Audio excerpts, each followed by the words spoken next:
explosive ejections of pulverized materials out of the side of the Twin Towers up to 60 stories below this zone of destruction.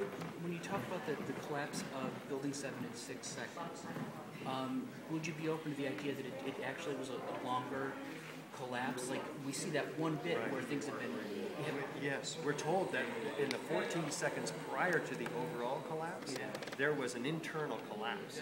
And we don't buy that, because if there was an internal cave-in of this building, we would have seen massive deformation on the perimeter structure prior to its overall collapse, which occurs in 6 seconds. We did see the penthouse collapse earlier, I mean, before everything else. Right. And what the government would be saying is that this is the initiation. This is when we should start the clock, because it's collapsing now.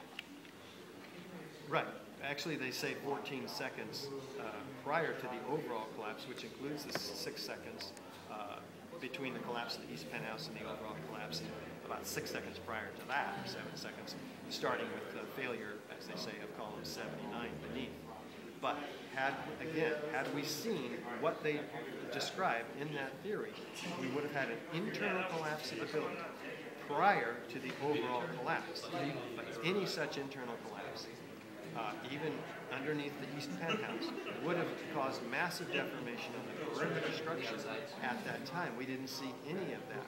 It would have caused the failure of the overall penthouse, the larger penthouse and screen wall up above, not the east of the main penthouse. It would have fallen before it did. It fell a fraction of a second prior to the, well, about a second, prior to the overall collapse. So that theory holds no water, other than how ludicrous it is, their initiation of collapse in column 79 and 24. That couldn't happen because the whole theory is that the fire expanded these beams and pushed the girder off its seat. But that fire was out an hour before the collapse of the building. So it couldn't have done that. They had to lie and say that fire was there. The photographic evidence shows that it was there. Now, architects and engineers for 9/11 Truth, like you mentioned, 1,500 professionals, building professionals, have signed asking for a new investigation. Assuming that they're all engineers, it's not quite accurate, that they're all Americans. Excuse me, when did they turn that on? There are 1.6 million engineers, which means that we have that we're left with 9/100ths of 1% of engineers who have convinced. How do we reach the other 99% of the engineers? When we get them to sit in front of a presentation like this, or a half-hour presentation which we do in their offices, 90% of them end up agreeing with us about this. So it's simply a matter of, getting them into the presentation, which takes some doing, because many people don't want to deal with the subject.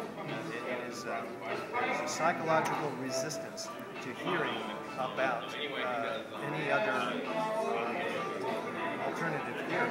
But once we get them into a presentation, most all of them end up agreeing. How often do you do that? Do you have those types of meetings? We're in a structural engineering firm or architecture firm every other week in the Bay Area. And we have millions of people, several thousand people throughout the United States bringing the DVD to architecture and structural engineering firms and heads of the media.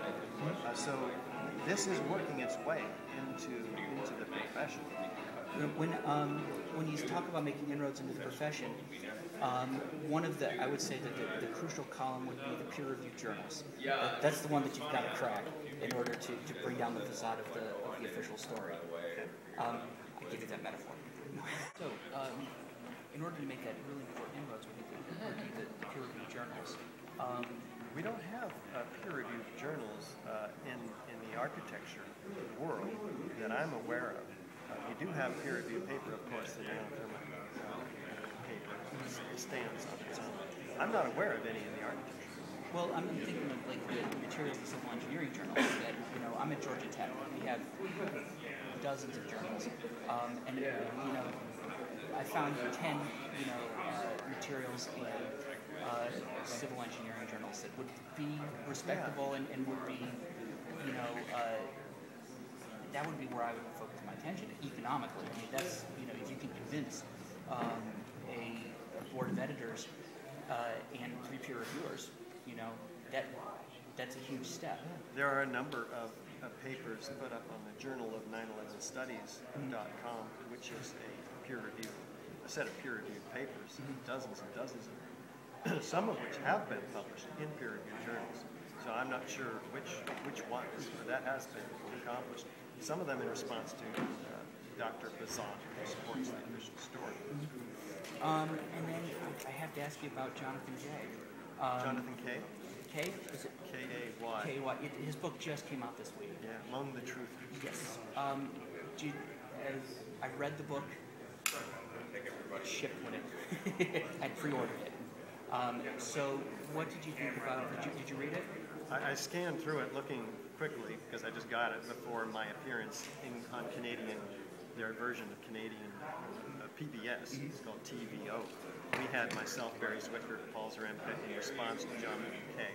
It's very good. I hope you'll take a look at it because my response was terse. And that is, you have Jonathan Kay psychologically analyzing these truthers, but not taking a serious look at the evidence which they present. The evidence we talked about in this interview, and I'll be speaking about today, was not presented or dealt with by him. It wasn't his role. But that's no excuse to call us names like, in this case, in my case, I'm having a middle-age crisis and I've got nothing else to do with my time. And so, it's like he has to come up with some derogatory set of comments rather than saying, well, what are these 1,500 architects and engineers saying? Which is simply calling us conspiracy theorists as if that's going to hold any water. What do you think of the phrase conspiracy theorist? It's used as a derogatory term. It's used to stop the conversation, to devalue his opponent, us, and to dismiss the evidence that we present as being invalid. So we don't take kindly to it at all. In fact, the 1,500 architects and engineers that I represent don't have a conspiracy theory. All we have is evidence that we're presenting to the American people. Okay.